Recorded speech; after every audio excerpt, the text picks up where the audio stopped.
Mineração, capítulos 27 e 28.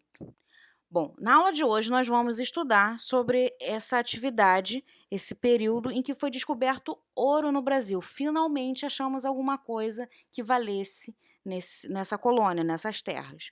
Então, nós estamos falando de qual período? De quando que isso acontece? Final do século XVII, mas principalmente século XVIII.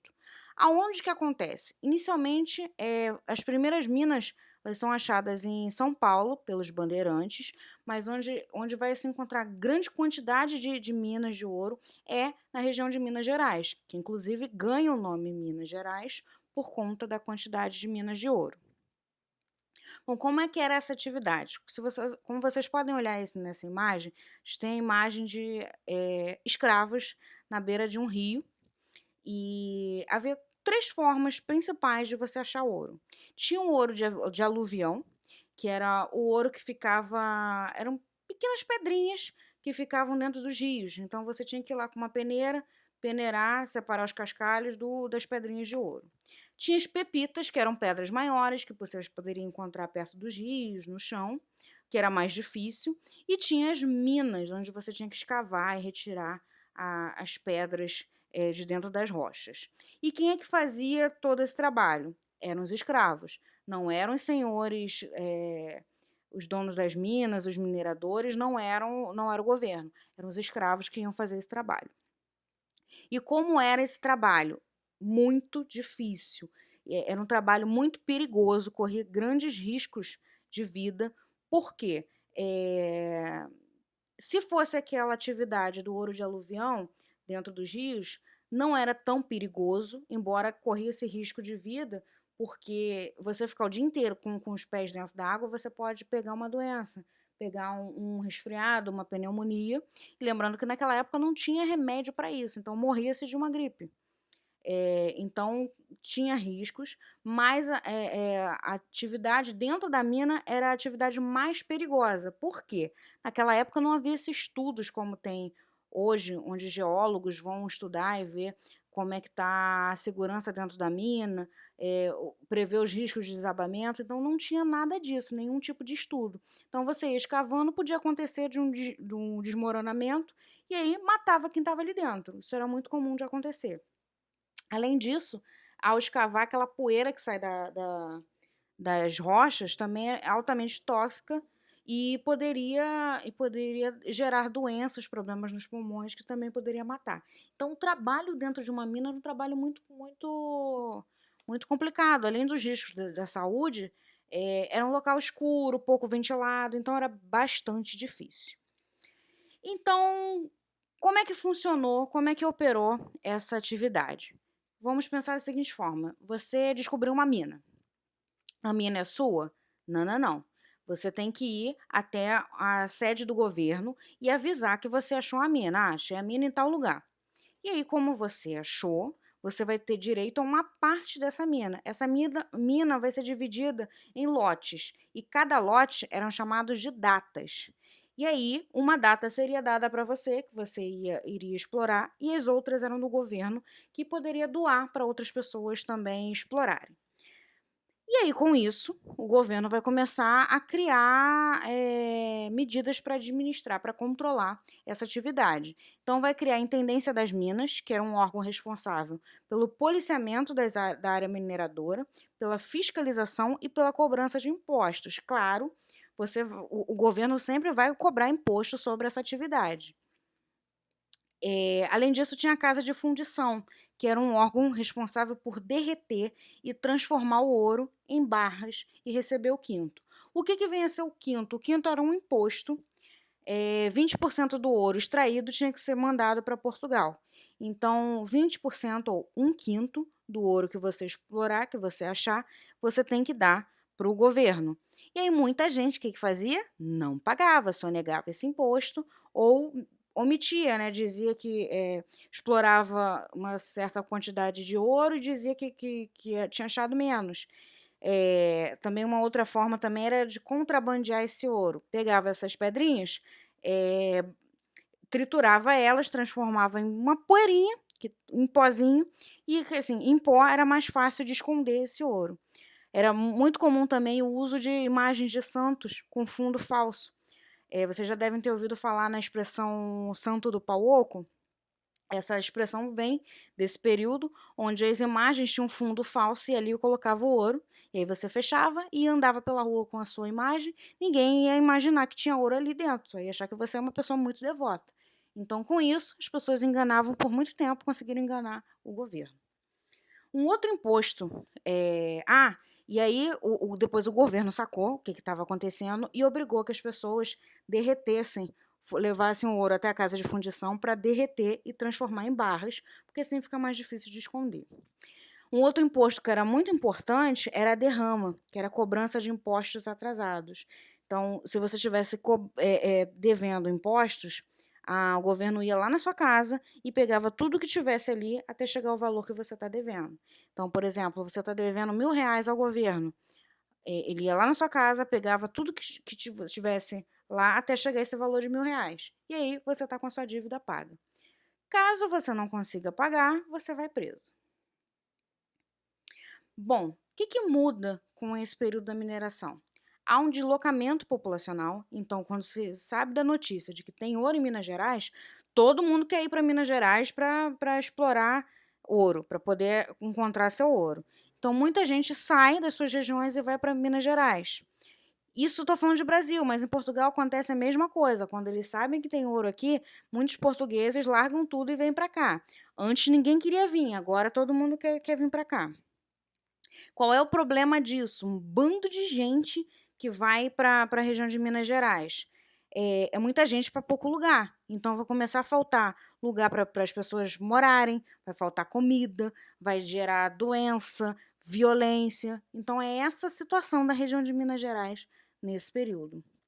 Além disso, tem um aumento da quantidade de escravos, porque são eles que vão trabalhar, então precisamos de mais escravos. E tem uma grande mudança, a gente muda de capital. Até então a capital era Salvador, mas passa a ser o Rio de Janeiro. Vamos dar uma olhadinha nesse mapa aqui. Capital Salvador, tá aqui, e região das Minas. Percebam como é distante a região das Minas para a capital, para Salvador. Então, qual é o problema disso? Demorava muito para chegar, para levar o ouro até Salvador, para de Salvador ir para Portugal. E aí, nesse caminho, lembrando, né? Como é que era esse caminho? Não tinha automóvel, não tinha avião, muito menos. Era no lombo do cavalo, no lombo do boi. E aí era muito comum ter assaltos no meio do caminho, e o ouro ser roubado ou contrabandeado. Então, para evitar esses problemas, perceberam que o Rio de Janeiro ficava mais próximo e o Rio de Janeiro fica de cara para o mar. Então, dava para escoar esse ouro até o Rio de Janeiro e do Rio de Janeiro ir para Portugal. Então, por conta dessa situação, a nova capital passa a ser Rio de Janeiro. A sociedade, esse período da mineração passa a incentivar a urbanização da colônia, ou seja, incentiva a vida nas cidades. Então, outras atividades incentivavam a vida nos campos. Essa vai ser a primeira atividade que vai incentivar a criação de cidades. E o desenvolvimento da região de Minas Gerais e outras cidades, como Sabará, Mariana, São João del Rei, Ouro Preto. E aí, como é que essa sociedade está dividida? No topo dela está elites mais poderosas, né? Os mineradores, fazendeiros, altos funcionários. Abaixo dela estão os trabalhadores, vendedores, artesãos, os homens livres, pobres, e na base dessa sociedade, os escravos. Nós estamos vendo aqui um gráfico sobre a produção de ouro durante o período de quase um século, né? Quase 100 anos, que é o século XVIII. Então, a gente começa lá bem tímido e o auge dessa exploração são entre 1740 e 1760. E depois isso vai declinando. Então, um período que quase que 100 anos é esse boom da mineração. Esse ouro todo fica pra gente? Claro que não. Grande parte, aliás, a maioria desse ouro vai para Portugal, mas não fica somente em Portugal. Também uma grande parte vai para a Inglaterra, porque Portugal tinha grandes dívidas com a Inglaterra. Então, aproveitava o nosso ouro para poder pagar essas dívidas. Então, grande parte do nosso ouro foi direto para a Inglaterra. Bom, nesse período também vão surgir as irmandades religiosas. O que eram isso? Irmandades religiosas eram associações de caráter leigo, ou seja, não era a igreja que fazia, eram os fiéis que faziam essas associações, que cultuavam um determinado santo. Então tem a Irmandade de Nossa Senhora, Irmandade de Santa Clara, Irmandade de Santo Antônio. E essas irmandades eram grupos específicos. Então tem o grupo dos ricos, o grupo dos pobres, o grupo dos brancos, o grupo dos negros, o grupo das mulheres, o grupo dos homens. E cada irmandade tinha meio que uma disputa para quem construía a igreja mais bonita. Então, nesse período do ouro, eles doavam ouro para poder colocar nessas igrejas para ficarem luxuosas, bonitas. E aí, por exemplo, eu tenho duas irmandades que são basicamente de escravos, que é a Ordem Terceira do Rosário dos Pretos e a Ordem do Carmo. Além disso, nesse período, a gente vai ter o surgimento de um movimento artístico que ocorre no Brasil, nesse período, chamado Barroco. Quais são as características do Barroco? Uma forte presença de ouro, religiosidade e detalhamento nas obras. Então, nós vamos ver aqui imagens, por exemplo, a Catedral de Salvador, percebe uma presença de ouro, muito ouro, muito ouro, imagens religiosas, né, e muito detalhadas. E aqui nós temos uma imagem do Mosteiro de São Bento, aqui no Rio de Janeiro, também tem grande presença de ouro, muitos detalhes e o caráter é religioso. Aqui nós temos as esculturas, o Santuário de Bom Jesus do Matozinho, em Congonhas, Minas Gerais, e essas esculturas são os 12 apóstolos, feita por Aleijadinho, também chamado de Antônio Francisco Lisboa. Era filho natural de um mestre de obras, arquiteto português, Manuel Francisco Lisboa, e a sua escrava africana Isabel, sendo aforreada na ocasião do nascimento por seu pai e senhor. Ou seja, ele era filho de um português e de uma escrava. E aí, quando Aleijadinho nasceu, acabou sendo aforreado. Ele não foi um escravo, foi um negro, mas livre, né? E ele foi um grande artista desse período do Barroco. Ele tem esse apelido de Aleijadinho porque ele tinha um problema nas mãos que fizeram com que as mãos dele ficassem paralisadas. E aí, ainda assim, ele conseguia fazer essas obras maravilhosas. Vou dar um destaque na literatura para um cara chamado Gregório de Matos, mais conhecido como Boca do Inferno. Ele era um advogado e poeta do Barroco. E por que ele tem esse apelido de Boca do Inferno? Porque ele escreveu uma poesia erótica e também poesias com críticas ao governo e à igreja. E aí tinha esse nome. Trouxe para vocês um trechinho de um poema dele chamado Epílogo, que diz assim: que falta nessa cidade? Verdade. Que mais por sua desonra? Honra. Falta mais que se lhe ponha? Vergonha. E que justiça a resguarda? Bastarda. É grátis distribuída? Não, vendida. Que tem, que a todos assusta? Injusta. A Câmara não acode? Não pode. Pois não tem todo o poder? Não quer. É que o governo a convence? Não, vence. Que haverá que tal pense que uma Câmara tão nobre, por ver-se mísera e pobre, não pode, não quer, não vence. Então ele está fazendo uma crítica ao governo, que falta verdade nessa cidade, ela não tem honra, ela é uma vergonha. A justiça é bastarda, é vendida, é injusta. E o governo, ele não age, não é porque ele não... que ele não pode, ele não quer. Então, assim, se a gente parar para pensar, isso foi feito no século XVII, há 300 anos atrás. Parece que ele fez ontem à noite. E, por fim, quero falar para vocês sobre a Chica da Silva, que foi uma figura desse período da mineração, também chamada como Francisca da Silva de Oliveira, ou simplesmente Chica da Silva. Ela foi uma escrava que posteriormente foi alforriada e viveu no Arraial do Tijuco, onde hoje é a cidade de Diamantina, Minas Gerais, durante o ciclo do ouro no século XVIII.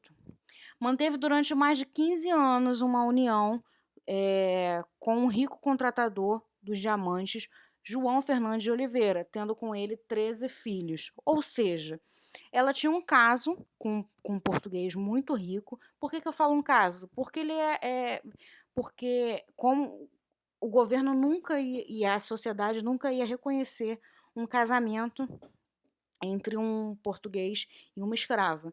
Então, eles não eram casados no papel, e aí eles tinham essa união consensual. E dessa união, eles tiveram 13 filhos. E aí, com isso, o marido comprou a liberdade dela, sua alforria. Chica da Silva pertencia às Irmandades de São Francisco do Carmo, que eram exclusivas de brancos, mas também às Irmandades das Mercês, composta por mulatos, e a do Rosário, que era reservada aos negros. Portanto, Chica da Silva tinha renda para realizar doações a 4 irmandades diferentes. Era aceita como parte da elite local, composta quase que exclusivamente por brancos, mas também mantinha laços sociais com mulatos e negros por meio de suas irmandades. Apesar disso, como era de costume da época, logo que foi alforriada, passou a ser dona de vários escravos que cuidavam das atividades domésticas da sua casa. Que isso, professora? Como assim? Ela era uma ex-escrava, ganhou sua liberdade e a primeira coisa que ela faz é comprar escravos? Sim, gente. Naquele período não havia esse sentimento de identidade que a gente tem hoje. Essa ideia esse conceito de identidade que a gente pensa. Poxa, mas ela é escrava, negra, sofreu, ela não pode olhar para os seus irmãos que estão sofrendo. Não havia essa ideia. Então era muito comum acontecer o seguinte: qual é o ideal de uma pessoa ser o cidadão de bem naquele período? Tem que ser branco, ter escravos, ser católico. Então, todo escravo liberto ia tentar ser o mais parecido com isso. Então, ia ter escravos, ia ser católico, e foi o que Chica da Silva fez. Mas, apesar disso, ela fazia parte de 4 irmandades.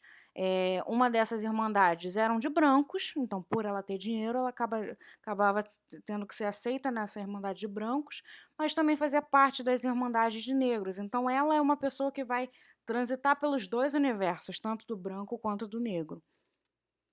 E, por fim, também houve a descoberta de diamante. Ainda no século XVIII, foram descobertas minas de diamante em Minas Gerais e, posteriormente, na região de Goiás. O controle do governo sobre as minas de diamante foi semelhante ao controle do ouro. Mas foi uma exploração muito rápida, porque já no final do século XVIII declinou essa exploração do diamante. Agora vocês vão fazer os exercícios do livro, página 48. Vocês vão fazer os conceituais 1, 3 e 4 e os contextualizados 6, 8 e 9.